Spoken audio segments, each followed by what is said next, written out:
क्या लगता है कि शिक्षा, स्वास्थ्य और रोजगार पर जो है कि इतना बड़ा बड़ा भाषण देते हैं प्रशांत किशोर जी जहाँ भी जाते हैं, तो जब उनकी सरकार बनेगी तो क्या उस पर अमल कर पाएंगे?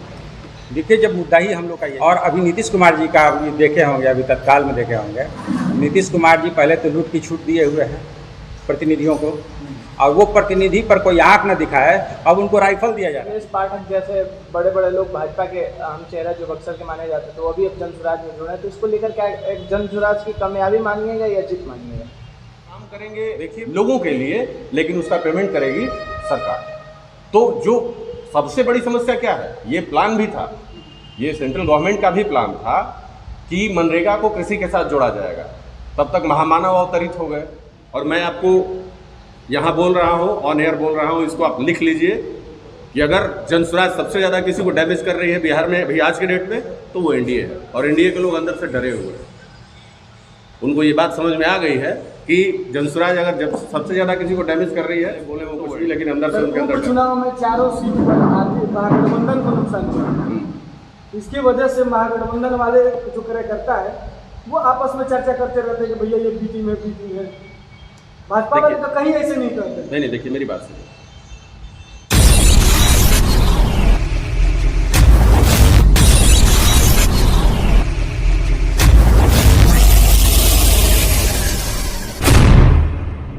तो पहले सर, कृषि करने का मुख्य उद्देश्य आप लोगों का क्या है? यही कि आप लोगों को पता चला होगा कि 1-2 दिन के अंदर हम लोगों को पार्टी को सिंबल मिला है। सिंबल बहुत महत्वपूर्ण है, और जैसा कि अभी एक डिबेट में प्रशांत जी ने कहा है कि हम लोगों ने चुनाव आयोग से आग्रह किया था कि हम लोग को स्कूल बैग ही दिया जाए, क्योंकि हम लोग शिक्षा के माध्यम से ही बिहार को विकसित राज्य बना सकते हैं और आर्थिक स्थिति से भी मजबूत कर सकते हैं। क्या आपको लगता है कि चुनाव आयोग जो है कि सिंबल कहने पर जो इच्छा अनुसार है वो तय करता है, या ऑप्शन दिया जाता है? उसमें ऑप्शन दिया जाता है।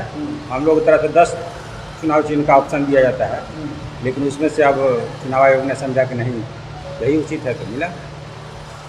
क्या लगता है कि शिक्षा, स्वास्थ्य और रोजगार पर जो है कि इतना बड़ा बड़ा भाषण देते हैं प्रशांत किशोर जी जहाँ भी जाते हैं, तो जब उनकी सरकार बनेगी तो क्या उस पर अमल कर पाएंगे?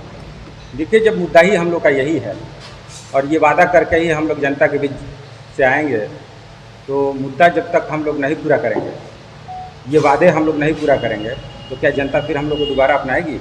इसलिए हम लोग का पूरा फोकस रहेगा कि जिस मुद्दे पर हम लोग जनता के बीच जा रहे हैं, या हमारे प्रतिनिधि चुनाव मैदान में जाएंगे, तो इन मुद्दों का महत्व उनके सामने रहेगा, और ये सरकार बनने पर भी इस मुद्दे को ही प्राथमिकता दी जाएगी। बहुत सारे विपक्ष लोगों का कहना है कि ये सारा जो है कि जुमलबाजी हो रहा है, क्योंकि राजनीति में कुछ भी कहा जा सकता है, कुछ भी वादा होता है, लेकिन वादा को पूरा नहीं करते हैं लोग। बहुत सारे लोग देखे हैं कि राजनीति में जब वोट होता है तो उस वक्त बोलते हैं कि हम ये करेंगे वो करेंगे, लेकिन जब चुनाव जीतते हैं, चाहे पंचायत हो, नगर परिषद हो, चाहे जो भी, विकास की जब बात होती है तो बहुत सारा विकास भूल जाते हैं और कर नहीं पाते। क्या कहिएगा इसका? आप लोग 30-35 वर्षों से देख रहे हैं कि लालू जी ने कभी शिक्षा की बात नहीं की। जब उनकी सरकार थी तो वो लाठी की बात किया करते थे, लाठी पियावन रैली निकाला करते थे। वो कलम दिखाओ या कलम से आगे बढ़ो, इसकी बात नहीं करते थे। और अभी नीतीश कुमार जी का अभी देखे होंगे, अभी तत्काल में देखे होंगे, नीतीश कुमार जी पहले तो लूट की छूट दिए हुए हैं प्रतिनिधियों को, और वो प्रतिनिधि पर कोई आंख न दिखाए, अब उनको राइफल दिया जा रहा है। हाँ, पूरा लाइसेंस होने का हर प्रतिनिधि को राइफल दिया जाएगा कि उनके खिलाफ कोई आवाज़ न उठा सके। यानी कि लूट की छूट, ऊपर से दबंगई, ये दोनों पार्टियों में कोई फर्क नहीं, कोई फर्क नहीं। तीसरा विकल्प बंद रोकने का ये तो जनता दिखा रही है हर जगह, जहाँ प्रशांत जी जा रहे हैं या जहाँ भी सभा हो रही है, जन सैलाब उमड़ के सामने आ रहा है, तो लग रहा है कि नहीं, तीसरा विकल्प जो है बिहार में आ चुका है और जनता उस पर अमल कर रही है। और सर, दारू की बात हो रही है कि प्रशांत किशोर जी बहुत जगह पर बोलते हैं कि जब हमारी सरकार आएगी तो वो भी एक मुद्दा है कि हम दारू चालू करेंगे बिहार वालों के लिए। क्या करेंगे? दारू सबसे बड़ा मुद्दा है, सबसे बड़ा मुद्दा है, सबसे बड़ा मुद्दा है। इसके पीछे की साजिश आप लोग नहीं समझ पाते हैं। जब ये दारूबंदी का जब ये नीतीश सरकार ने जब उठाया था तभी हम लोगों ने कह दिया था कि ये हिंदुस्तान पाकिस्तान की बॉर्डर पर ये बाड़ नहीं लगाया गया है कि यहाँ पर सीमा पर कुछ पास नहीं हो पाएगा।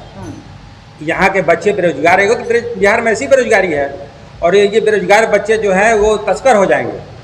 और ये जो राजस्व जितना पैसा जो आता था बिहार सरकार को, ये राजस्व क्या होगा कि ये वसूली होगा।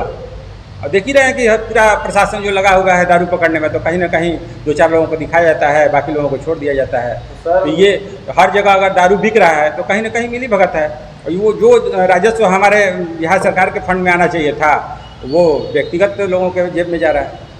दारू जब चालू हो जाएगा तो सर, और इसी वजह से अपराध बढ़ रहा है। लड़के तो बिगड़ने लगेंगे ना। यही तो बोल रहे हैं ना कि लड़कों को बिगाड़ा जा रहा है। यही बोल रहे हैं कि यही सबसे बड़ा मुद्दा है कि हमारे लड़कों को जो शिक्षा के तरफ बढ़ाया जाता, रोजगार के तरफ जाते, दूसरे स्थायी रोजगार के तरफ जाते, वो आज दारू के धंधे में जा रहे हैं और एक दूसरे का क्राइम बढ़ रहा है। शराबबंदी का क्राइम देखा गया तो पिछले 5 वर्षों में देखा जाए तो सबसे ज़्यादा अपराध हर महिलाओं के साथ हुआ है। शराब पीकर अपनी ही पत्नी में परिवार में झगड़ा होता है, उसको लेकर क्या सकते रोकिएगा, क्या प्लानिंग है उसका? देखिए, शराबबंदी का तरीका भी हो सकता है। शराबबंदी का तरीका हो सकता है, आप उसमें लिमिट लगा सकते हैं। जो पीते हैं वो लाइसेंस बनवा के उनको दिया जा सकता है। ये बहुत सब तरीका है, लेकिन पिछले रास्ते से वो पैसा जो है, राजस्व जो है, किसी के पर्सनल जेब में ना जाए, इस पर तो प्रतिबंध लग जाता। और ये जो नए लड़के हैं जो आज तस्करी के में उतरे हुए हैं, ये तो कम से कम अपने शिक्षा में ध्यान, पढ़ाई में ध्यान लगाते। क्या पर्चे हो सर? क्या पर्चे क्या हुआ आपका? मैं दिवाकर पाठक, जन स्वराज पार्टी का जिला। बिहार में जन स्वराज की अगर बात किया जाए, युवा में रोजगार और पलायन रोकने की बात किया जाए, और प्लस में ही आपने जन स्वराज में 2500 रुपये देने का वादा किया, तो बिहार में उतनी 2500 नहीं, 2000 वृद्ध पेंशन 2000 रुपये देने का वादा, तो बिहार में उतनी इनकम नहीं है जिस हिसाब से आपने शेड्यूल बनाया है, तो क्या अमल कर पाएंगे? देखिए, जो लोग पॉलिसी बनाते हैं, उन पॉलिसी बनाने वालों की नीयत अगर अच्छी हो, आप खुद सोच के देखिए ना, 400 रुपये में किसी का गुजारा हो सकता है महीने में? किसी भी व्यक्ति का? अब 1100 हो गया। कब हुआ? चर्चा के बाद ही हुआ है जी। सबसे पहले इस बात को उठाया प्रशांत जी ने ही कि कम से कम 2000 रुपये महीने होने चाहिए, और अगर हमारी सरकार बनती है तो हम 2000 रुपये महीना करेंगे। उसके बाद ही ये किया गया है। ऐसा नहीं है कि सरकार पे, नहीं तो पिछले 20 सालों से नीतीश जी की सरकार है बिहार में। 20 सालों में तो नहीं हुआ ना, 400 ही मिलता था ना। ऐसा तो है नहीं कि महंगाई एक दिन में बढ़ गई है। तो ये जन स्वराज का ही प्रभाव है। और घबराइए मत, हो सकता है कि चुनाव आते आते नीतीश जी 2000 कर दें। तो देखिए होता क्या है, पॉलिसी मेकिंग जो होता है बहुत ही टेक्निकल काम होता है। ये अच्छी तरह से सरकार को पता है कि जो पैसे भ्रष्टाचार को जा रहे हैं, अगर उन पैसों को ढंग से मैनेज किया जाए तो 2000 रुपये महीने कोई बड़ी चीज़ नहीं है लोगों को देना वृद्धा पेंशन के रूप में। क्या कहिएगा सर, बहुत सारे लोग जो है कि जन स्वराज को ही चुन रहे हैं। अखिलेश पाठक जैसे बड़े बड़े लोग भाजपा के अहम चेहरा जो बक्सर के माने जाते थे, तो वो भी अब जन स्वराज में जुड़े हैं, तो इसको लेकर क्या एक जन स्वराज की कामयाबी मानिएगा या जीत मानिएगा? देखिए, लोगों का किसी पार्टी से जुड़ने का बहुत सारा इंटेंशन हो सकता है, उस बात पे मैं नहीं कुछ कहूँगा। मैं ये ज़रूर कहूँगा कि बिहार के लोगों में जन स्वराज एक उम्मीद दिख रही है। जन स्वराज के रूप में बिहार के लोगों को एक उम्मीद दिख रही है, और वो जो बातें प्रशांत जी कह रहे हैं, जो बातें हम लोग समझ रहे हैं, उसका स्पष्ट एकदम मैसेज जा रहा है लोगों के बीच में कि भाई कुछ तो अलग है। पहली बार 35 सालों में जाति की बात नहीं हो रही है, पलायन की बात हो रही है। आप बता दीजिए पिछले 35 सालों में एक चुनाव मुझे जिसमें पलायन पर चर्चा हुई हो। आज सम्राट चौधरी जी खड़ा होकर कहते हैं कि 25 से 30 के बीच अगर हमारी सरकार बनी तो बिहार का पलायन रोक देंगे, लेकिन ये नहीं बताते हैं कि उनके पास प्लान क्या है उसको रोकने का। यही बात तेजस्वी यादव जी भी कह रहे हैं, लेकिन एक बार भी उन्होंने ये नहीं बताया कि प्लान क्या है। हमारे नेता तो कम से कम प्लान बता रहे हैं ना अपना कि कैसे रोकेंगे। तो पहली बार ऐसा हो रहा है पिछले 35 सालों में कि बिहार का जो सबसे बड़ा दर्द है पलायन, उस पर चर्चा हो रही है। और चर्चा नहीं हो रही है, अगर जन स्वराज की सरकार बनेगी तो आप याद रखिए कि 6 महीने के अंदर बिहार का जो पलायन है वो रुकेगा, और जितने 50 लाख लोग बाहर हैं वो आएंगे बिहार में और उनको बिहार में ही नौकरी मिलेगी। कैसे सर रुकेगा? क्या आपके विजन क्या है, फिर से बता दीजिए। मैंने बताया इस चीज़ को।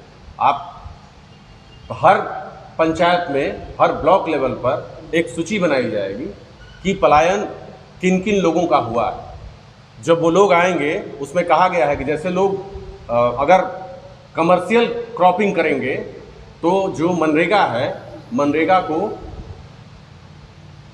उसके साथ जोड़ दिया जाएगा, कृषि के साथ जोड़ दिया जाएगा। मतलब वो लोग काम करेंगे लोगों के लिए, लेकिन उसका पेमेंट करेगी सरकार। तो जो सबसे बड़ी समस्या क्या है, ये प्लान भी था, ये सेंट्रल गवर्नमेंट का भी प्लान था कि मनरेगा को कृषि के साथ जोड़ा जाएगा। तब तक महामानव अवतरित हो गए, इन्होंने रोक दिया। लेकिन हमारी पार्टी ने, हमारे पार्टी के जो सूत्रधार हैं, उन्होंने उस पूरे प्लान को, पॉलिसी को समझा है और उनका उद्देश्य यही है कि सबसे पहले तो रोकना है इस चीज़ को। जो लोग जाके 10,000 15,000 रुपये महीने की नौकरी कर रहे हैं दूसरे राज्यों में, वो बिहार में ही उनको मिले, उनके बगल में मिले, उनके गांव में मिले।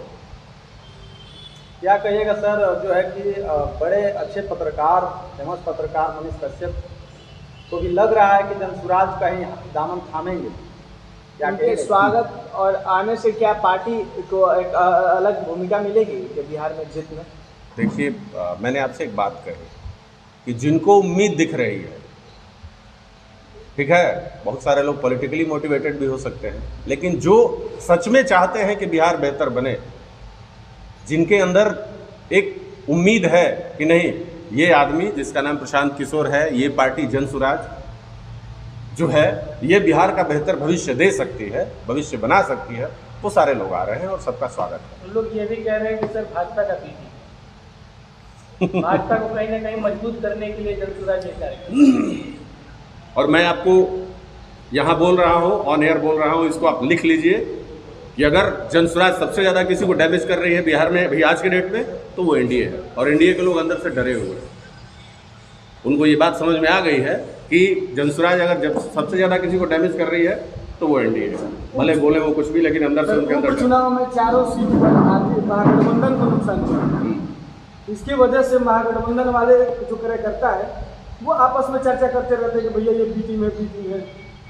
भाजपा वाले तो कहीं ऐसे नहीं करते। नहीं, देखिए मेरी बात सुनिए, जो चारों सीटों पर 10% के आसपास वोट आया था हमारी पार्टी मात्र, जब वो चुनाव घोषित हुए तो मात्र 22-24 दिन पुरानी पार्टी थी। एक 22-24 दिन पुरानी पार्टी लड़ती है, दमखम के साथ लड़ती है, 2 सीटों पर 20,000 प्लस वोट आते हैं।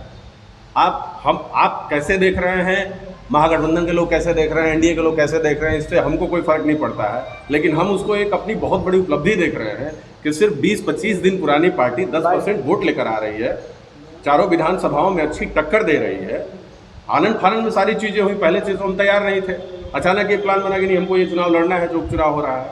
तो हमको लगता है कि बहुत बड़ी उपलब्धि है और इस बार का जो चुनाव होगा उसमें ये परसेंटेज दुगने से ज़्यादा होगा। सर, एक और क्वेश्चन, वक्फ बोर्ड के लेकर आपकी क्या है? जिस तरह से अभी की जो गवर्नमेंट है उसने वक्फ बोर्ड के संशोधन करने के लिए कोर्ट में डाला हुआ है, इसमें आपके प्रशांत किशोर जी पक्ष रखे थे कि नहीं, वक्फ बोर्ड वाला जो चल रहा है उसको चलने दीजिए, ये भाजपा वाले इसे तोड़ने का प्रयास करेंगे। बिल्कुल सही बात। देखिए, आप जब सरकार पॉलिटिकली मोटिवेटेड होकर किसी पर्टिकुलर कम्युनिटी के लिए काम करने लगे ना, तो वो बैलेंस नहीं होती है चीज़ें। कॉन्स्टिट्यूशन किस चीज़ की बात करता है? हमारा जो संविधान है वो पब्लिक वेलफेयर स्टेट की बात करता है, लोक कल्याणकारी राज्य। और उस लोक कल्याणकारी राज्य में इस देश का मुसलमान भी आता है, इस देश का हिंदू भी आता है, सिख भी आता है, ईसाई भी आता है। सरकार के कदम ऐसे होने चाहिए जो सबके लिए अच्छे हैं। तो सर, उसमें सबसे ज़्यादा जमीन अधिक्रमण के रूप में रखा गया है, जो कि उसके बना कोई कागजी कार्रवाई है, तो फिर उसको भी तो सही एक दिशा से देखा जाए तो सही है ना? वो काम इस देश के कोर्ट का है। उसमें जो एक ट्रिब्यूनल था, उस ट्रिब्यूनल को जो पावर्स दे दिए गए थे, मुझे लगता है कि अगर वो पावर्स ही खत्म करके कोर्ट में दिया जाता कि नहीं भाई कोर्ट उसको रख सकता है, तो वो ज़्यादा बेहतर होता।